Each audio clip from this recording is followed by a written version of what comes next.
Un éleveur heureux de renouer dans quelques jours avec une très ancienne tradition du milieu agricole français. Après discussion cet été avec les services de l'État, les comices pourront de nouveau être organisés dans le Doubs en appliquant les mesures sanitaires préconisées par la préfecture. C'était une excellente nouvelle, évidemment. Évidemment, parce qu'une année blanche 2020, 2 années blanches, ça aurait été très lourd. Hein. Très très lourd sentimentalement et puis humainement, quoi. Des concours bovins à nouveau programmés dans tout le département et des centaines de bénévoles déjà prêts à se remettre au service d'une belle vitrine du patrimoine franc-comtois.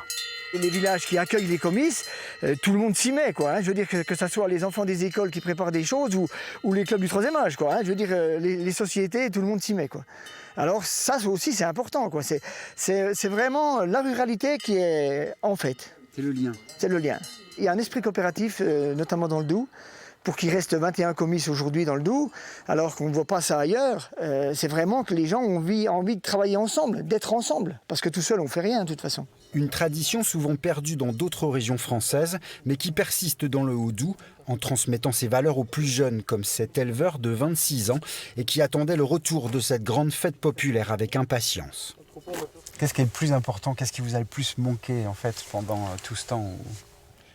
C'est de partager notre passion hein, pour les vaches, les belles vaches, de se rencontrer tous ensemble et puis aussi l'esprit de fête, quoi, la fête agricole quoi, donc, du canton. Et comme ça fait des décennies que ça existe, que ça se perdure, donc on est content de pouvoir retrouver ça après une période un peu difficile pour tout le monde.